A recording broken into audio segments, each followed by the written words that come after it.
पूज्यपाद श्री उड़िया बाबा जी महाराज कहते हैं, अय उपासक, मन में यदि कोई वासना रखोगे तो तुम्हारा पुनर्जन्म निश्चित है।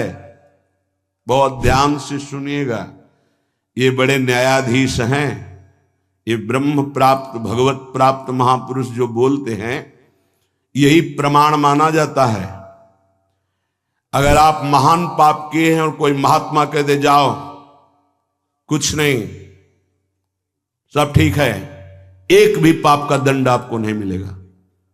सच्ची माना ना, ये न्यायाधीश हैं, ये बड़े बड़े महापुरुष, इसीलिए इनसे जो लाभ मिलता है वो भगवान से भी बढ़कर लाभ कहा जाता है। क्योंकि भगवान में तो जब पूर्ण शरणागति होती तब हम तो हम सर्व पापेभ्यो मोक्षयिष्यामि मा शुचा, और पूर्ण शरणागति यही महापुरुष जन कराते हैं। एक एक शब्द पर कभी संशय मत करना, ये जीवन का वो सूत्र है जिनके आधार पर बाल्यावस्था से चला गया है। अय उपासक, अय साधक, मन में यदि कोई वासना रखोगे तो पुनर्जन्म तुम्हारा निश्चित हो गया है। होश में हो जाओ। वासना, ये भोग लूं, ये देख लूं, ये चाहत है, इसके सिवा हम नहीं कुछ पसंद करते, इसके बिना हम नहीं जी सकते, ये सब वासना। हिरण में ममता हो गई तो भगवान के पुत्र हैं, भगवान ऋषभ देव जी के पुत्र हैं भरत जी महाराज, अगला जन्म हिरण का हुआ। स्त्री में आसक्ति हो गई पुरंजनी में, तो पुरंजन का अगला जन्म स्त्री का हुआ। अगर कोई भी वासना है आपका जन्म होगा, प्रमाण सहित कहते हैं बाबा। प्रार्थना करते हैं कोई वासना रहने न पावे, नहीं तो अगला जन्म हो जाएगा, बड़ा निकृष्ट भी हो सकता है। हम एक बहुत बड़े महात्मा की बात बता रहे हैं, बाबा कह रहे हैं, जब हम राम घाट में रहते थे गंगा की, तो एक बड़े अच्छे महात्मा वहां थे। उन्होंने एक अपनी कुटिया बना रखी थी।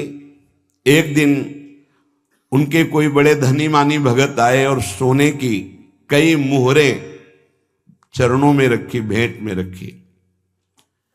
उन्होंने सोच करके ले लिया कि संत भंडारा करेंगे,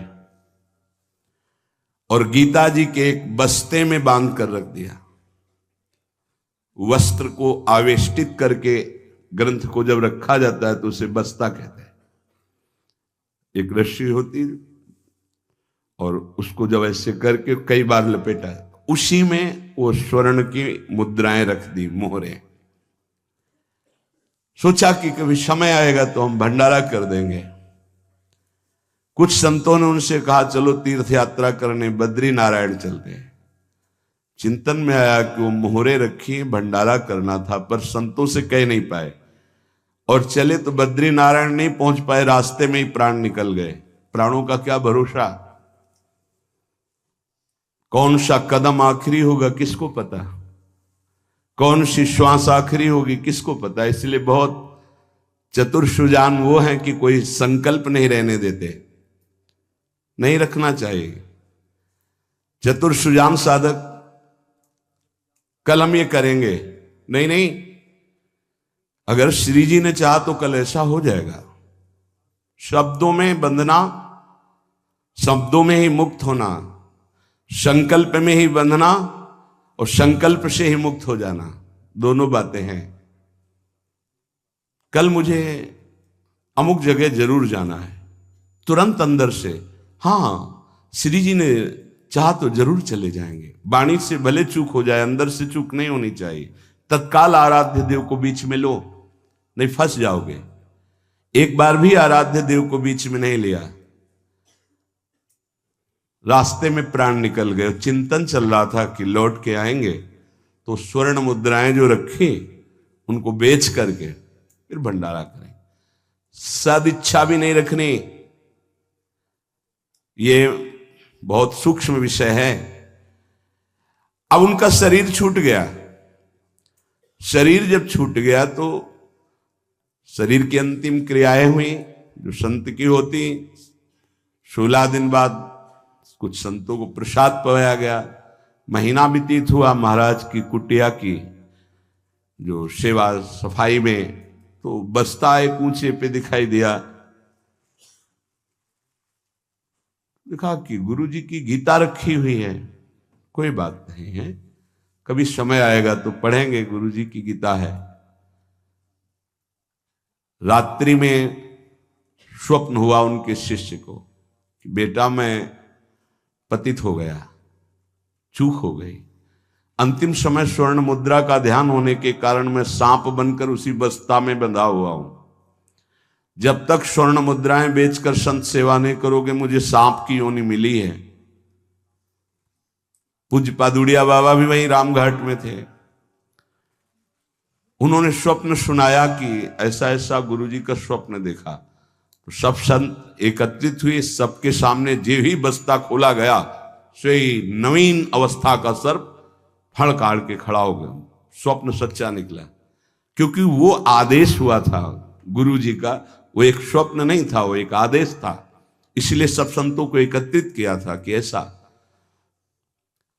कुंडली मारे, फन काढ़े उन्हीं स्वर्ण मुद्रा के ऊपर। वही महात्मा जी चूंकि स्वप्न में बता चुके थे। उस वस्त्र में देखा गया कोई छिद्र नहीं था जिससे सर्प घुसकर पहुंच सके स्वर्ण मुद्रा तक, क्योंकि कई लपेट होते हैं बस्ता में।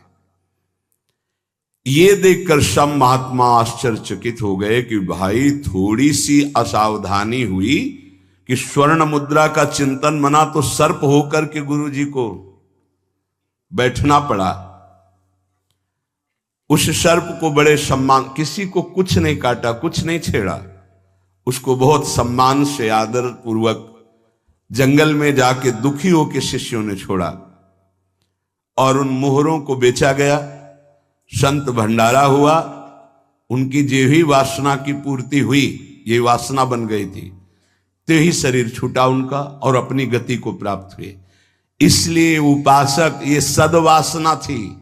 सद्वासना जब बंधन को प्राप्त करा सकती है तो असद्वासना कौन कौन सी दुर्गति देगी, ये बहुत सूक्ष्म विषय है। एक महात्मा पधार रहे थे तो वृक्ष के नीचे लेटे थे, ऊपर आम का फल था। पके हुए आम के फल में दृष्टि चली गई। अंतिम समय तो उसी में कीड़ा बनकर आम के पेड़ में आए। शिष्य समर्थ थे, उनको ध्यान के द्वारा जब पता चला तो उन्होंने फिर भजन बल से अपने गुरु जी का उद्धार किया। कई बार ऐसा देखा गया है कि शिष्य के द्वारा गुरु को भगवत साक्षात्कार होता है। सुतीक्ष्ण जी को पहले से ठाकुर जी का साक्षात्कार हुआ, साथ लेकर फिर अपने गुरु जी के पास साक्षात्कार करवाने प्रभु को गए। बड़ी महिमा है भजन की। गुरु प्रदत्त भजन से बड़ी सामर्थ्य शिष्यों में जागृत हो जाती है। विश्वास करो, विश्वास करो, बाबा 2 बार कह रहे हैं। जो कह रहे हैं उस पर विश्वास करो। कोई वासना मत रहने दो, ढूंढ ढूंढ करके वासना को नष्ट कर दो। तुमसे ना नष्ट होती हो तो गुरुजनों के सामने रख दो, प्रभु के सामने रख दो। प्रभु इस वासना को नष्ट कर दो। देख लो, भंडारे की वासना ने सांप बना दिया, मृग की वासना ने मृग बना दिया, हिरन बना दिया। हमारी इतनी वासना है, हमारा क्या होगा? कभी विचार किया है अंदर बैठ के? कितनी बाजार लगी वासना की। ये सब वासनाएं कट जाएंगी यदि एक सूत्र रख लो, श्री जी की इच्छा। ऐसा करेंगे, हाँ, श्री जी की इच्छा से, अंदर से ऐसा, हाँ, प्रियाजू की जैसी इच्छा। वो तुम्हें बांध ही नहीं पाएगी कोई वासना, क्योंकि प्रियाजू प्रधान हो गई है। उपासक प्रभु को भूल जाता है। जब कोई वासना होती तो अपना ऐसा अंधकार पैदा करती है कि प्रभु को भूल जाता। जैसे भरत जी भूल गए, जिन प्रभु के स्मरण में बाधा ना पड़ जाए, राज रानी, राजपुत्र और राज्य का त्याग कर दिया। वही हिरन की बाधा को कैसे स्वीकार कर लिया कि प्रभु का विस्मरण हो रहा है, प्रभु की सेवा छूट रही हो, हिरन के दुलार में घूम रहे हैं, हिरन बनना पड़ा। बहुत सावधान। अगर हम सब सावधानी पूर्वक उपासना करें तो इसी जन्म में हम जीवन मुक्त हो जाएं। गुरुदेव, इष्ट, इष्ट का मंत्र और माला, ये साधना की 4 विशिष्ट पद हैं। गुरुदेव, इष्ट देव, इष्ट मंत्र और जिससे माला, जिससे मंत्र जपते हैं, इनमें एक भी नहीं बदलना चाहिए, बहुत जल्दी सिद्ध हो जाएगा। माला ऐसे नहीं कि गंदी हो गई फेंक दी, दूसरी नई माला ले ली, टूट गई वैसे, या माला की थैली, दोनों। एक उपासक के पास फटी हुई बहुत मलिन थैली थी, हमने कहा बदल दो ना, नहीं गुरु प्रदत्त है, ये आजीवन चलेगी। ऐसे बहुत जल से धो देंगे, यमुना जी में धो देंगे, बदल तो नहीं सकते, आजीवन के लिए। अच्छा लगा, ठीक है, गुरु प्रदत्त है, इसे बदल नहीं सकते। माला झोली, यहां रोज नई चमकती हुई, देखो ध्यान दीजिए, गुरु, इष्ट, इष्ट मंत्र और माला, ये चारों बहुत जल्दी परिपक्व अवस्था प्रदान करती हैं। इनमें से एक भी यदि बदला जाए तो बेविचार दोष उत्पन्न हो जाएगा। गुरु, इष्ट देव, इष्ट मंत्र, मंत्र जपने की माला और माला झोली सहित, इसे खिलवाड़ ना समझे। यदि तुम किसी की माला चुरा लेते हो तो कभी तुम्हें उसके जपे हुए का फल नहीं मिलेगा, और यदि तुम्हारी माला कोई गिर जाए, भूल जाए, कोई चुरा ले, तो तुम्हारे आधे भजन का प्रभाव निष्फल कर दिया जाएगा। ये न्यायाधीश बोल रहे हैं। माला प्राणों से भी अधिक प्यारी रखी जाती है, ऐसे नहीं कि जहां मन आया वहां रख दिया, नहीं, सदैव अपनी छाती से माला लगा के रखी जाती है। अगर कोई बात करनी, कोई सेवा करनी, तो माला को यहां ऐसे रख लिया, गले में डाल लिया कि नहीं से। अब कुछ लोग ऐसे नहीं रखी जाती, अगर माला रखना भी है तो उसके नीचे आसन होना चाहिए, उससे मंत्र जपते, खिलवाड़ नहीं। यदि चोरी चली गई तो भी आपका आधा भजन निष्फल हो जाएगा, और चुराने वाले को कभी भी जितना जप करेगा उसका फल नहीं मिलेगा। किसी की माला से जप नहीं करना चाहिए। मिली हुई माला को जहां मिले वहां सम्मान से टांग दो, कभी लौटेगा वो तो ले लेगा। कभी माला पड़ी हुई उठाना नहीं चाहिए, लेना नहीं चाहिए, उससे कुछ लाभ आपको मिलेगा नहीं। अगर यहां माला पड़ी है तो यही टांग दो, जिसकी माला है अगर वो वापस आएगा तो वहां मिल जाएगी उसको। कभी आप किसी की माला से जप न करें। जो किसी की माला चुरा लेता है उसकी कभी आध्यात्मिक उन्नति उससे नहीं हो सकती। माला, झोली, इष्ट मंत्र, गुरुदेव और इष्ट देव आजीवन एक ही रखे, बदलाव न करे। यावत जीवन इन चारों को एक रखे, गुरुदेव, इष्ट देव, इष्ट मंत्र, इष्ट माला, उपासक बहुत जल्दी परिपक्व अवस्था को प्राप्त हो जाएगा। ये बातें बड़ी गूढ़ हैं, ये आध्यात्मिक सत्संग, इसलिए आपको सुनने को मिल रही। कर्म 4 प्रकार के होते हैं। एक कर्म जिनसे यहां भी सुख मिले और परलोक में सुख मिले, जैसे हम यहां किसी भूखे को भोजन पवा देते हैं तो हमारी संपत्ति भी बढ़ेगी और परलोक में इसके पुण्य का बड़ा लाभ प्राप्त होगा। या हम ऐसी कुछ अपने धन से व्यवस्था करते हैं जिससे भजन करने वाले संतों को सुख मिले। जो सतमार्ग में चल रहे हैं उनकी वास की व्यवस्था, वस्त्र की व्यवस्था, भोजन की व्यवस्था, यहां भी तुम्हारे ऐश्वर्य बढ़ेगा और परलोक में भी भगवत कृपा प्राप्त होगी। औषधालय खोल देना, प्याऊ खोल देना, ऐसी व्यवस्था कर देना जिनकी व्यवस्थाएं नहीं हैं, उनको वस्त्र है, भोजन है, औषधि है, इस तरह की, तो यहां भी सुख और परलोक में भी सुख। पर ध्यान रहे, पोस्टर बैनर नहीं होना चाहिए। अगर आपने कहीं छपवा दिया या अपनी जबान से कह दिया तो उसका प्रभाव क्षीण हो जाता है। ये लोग समझते नहीं। आपने वृंदावन आए, 100 संतों को भोजन पवाया, इसके बाद पूरे गांव में 4-4 जगह बैठ के कि वृंदावन गए थे, 100-2 संतों को ऐसा पवाया, संत भी कह रहे थे कि वाह भाई, और 100-100 रुपया भेंट दी। वो बड़ाई जो आप झोंक रहे हो ना, सब खाली हो रहे हो आप। चुप। ये लोग कुछ ऐसे देहाभिमानी होते हैं कि एक पंखा भी टंगवाएंगे ना तो पंखा की हर पंखुड़ी में जिला अमुक, बाबा का नाम हो, दादी का नाम हो, ये नाम और वो नाम, अपना नाम, पूरा पता, फोन नंबर सहित पंखा में। ऐसे देखे गए, कुछ भी करना है पूरा। ये सब तुम्हें अपने नाम की चिंता है या संतों की सेवा की चिंता हुई? तो ये ध्यान रखो, जिनमें यहां भी सुख मिले और परलोक में सुख मिले उसे सत्कर्म कहते हैं। सत्कर्म गुप्त होना चाहिए, पर अभिमान गुप्त होने नहीं देगा, पक्का।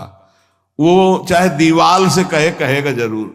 ये अंदर देख लेना, फूलन आएगी, कहना कुछ तो ऐसा है कि बाद में संत पाएंगे, पहले ही परिक्रमा मार्ग में बोर्ड लग जाता है, आज यहां 100 संत सेवा और अमुक जिले के अमुक अमुक अमुक ऐसे।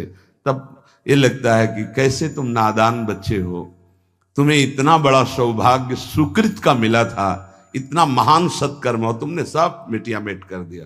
और उनको लगता है कि सत्कर्म का फल यही है। 100 रुपया के अगर फूल डालने हैं तो फिर 100 लोगों को तो पता चलना चाहिए कि वीडियो में कि हम ही फूल डाल रहे थे। बड़ा हम का खेल चालू है। ये कर्म तभी परलोक में आपको मिलेगा जब यहां आप गुप्त रखें। देखा है आपने गुप्त कैसे कमाई की जाती। बहुत बड़ी यज्ञ की थी, मैदा फैक्ट्री के मालिक थे। जब वो आते थे कानपुर में गुरु आश्रम में संत दर्शन के लिए, तो 20 गाड़ियां उनके साथ होती थी, और आधा किलोमीटर पहले ही रुक करके नंगे पैर पैदल आते थे। जब वो यज्ञ करवाए तो एक हाथ में झाड़ू सोहनी और एक में डलिया, और जो ऐसे खा पी के दोना पत्तल फेंक देते वो उठाते। कहीं कोई पोस्टर नहीं, कहीं और इतनी दिव्य सब खान पान सामग्री सब ऐसी। और वो केवल चेक करते थे अपने कार्यकर्ताओं का, झाड़ू लिए हुई है वो लिए। कोई जैसे पूछता यज्ञ कौन करवा रहा, तो बोले हमको तो यहाँ दोना पत्तल फेंकने की सेवा मिली, हमें तो पता नहीं। कोई जान नहीं पाया कौन करवा रहा है। अपने लोग इसलिए जानते थे कि प्रेरणा से हो रही थी। ऐसे सत्कर्म की कोई जान ही नहीं पाया कि किसने करवाई यज्ञ। और इतना बड़ा खान पान, कानपुर महानगर जहां लाखों लोग खाते पीते, उनके पास कोई कमी नहीं, कहीं भी कोई अभिमान का लेश मात्र नहीं। दूसरा मतलब पहला है जो इस लोक और परलोक दोनों में सुख प्रदान करे, वो ऐसे धार्मिक सत्कर्म। दैन्यता की मूर्ति, साधुता अपने आप आ जाएगी जब आप ऐसा समर्पण करेंगे। कितने ऐसे, एक नहीं कितने ऐसे जिनको ये है नहीं कि हमारी जानकारी कोई कि हम कुछ सेवा करते हैं। अहम को पुष्टता चाहिए। इस लोक परलोक में यदि अपने कर्म का जो सुकृत है तो भगवान से प्रार्थना करो कि कोई न जान पावे, ऐसा कार्य करो, तो वो आपको इस लोक और परलोक दोनों में उन्नति प्रदान करेगा। दूसरा, जिनमें यहां भी दुख और परलोक में भी दुख। पहला है यहां भी सुख और परलोक में सुख। दूसरा है यहां भी दुख और परलोक में दुख। परिस्त्री गमन, जो दूसरे माताओं के साथ, बहनों के साथ व्यभिचार करते हैं, यहां भी दुख और परलोक में दुर्गति। अगर गृहस्थ हो तो एक पत्नी जो आपने पाणी ग्रहण किया है, बस। दूसरा मदिरापान, मद्यपान, यहां भी दुख, परलोक में दुर्गति। द्वैत कीड़ा, जुआ, यहां भी दुख, परलोक में दुर्गति। हिंसा, मांस खाना, यहां भी दुर्गति और परलोक में भी दुर्गति। देख लेना, खूब मांस खा लो, फिर तुम्हारा मांस जब अंतिम समय सड़ेगा ना, और तुम्हारी जब दुर्गति होगी तब तुम्हें पता चलेगा। अभी तो खा लो, अभी तो तुम बातें बना लो, समय आएगा तब तुम्हें ऐसा जलाएगा। कभी कभी ऐसा लगता है कि ये मानव देह केवल संत कृपा से ही लाभ ले सकता, अन्यथा नहीं ले सकता।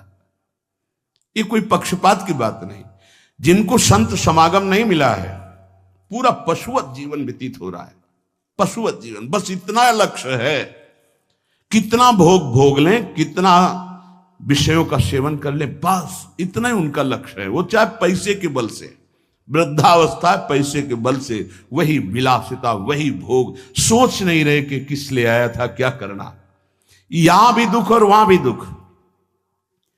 जो दूसरों को दुख देता है, हिंसा करता है, व्यभिचार करता है, मांस खाता है, यहां भी दुख और परलोक में भी दुख। तीसरा, यहां सुख, परलोक में दुख। जो कर्जा ले लिया, वापस नहीं किया, कई तरह के ऐसे दूसरों को लूटने वाले, दूसरों के नाना प्रकार से सुख चुराने वाले जो लोग हैं, वो यहां सुख का अनुभव करने के लिए करते हैं। अपहरण कर लिया, ऐसा कर लिया, चोरी कर लिया, ऐसा। इसके बाद का परिणाम परलोक में तो भयानक दुख मिलेगा और सबसे बड़ा दंड होता है, मन जलता रहता है। कोई भी अधर्म करने वाला मन कभी प्रसन्न नहीं रह सकता, निर्भय नहीं रह सकता। वहीं संत निर्भय रह रहे और वो भयभीत है, प्रतिपल अस्त्र बांधे हुए। जो यहां भोग प्रधान जीवन है, दूसरे का सुख छीनता रहता, छल कपट, बहुत कपटी स्वभाव होता है लोगों का।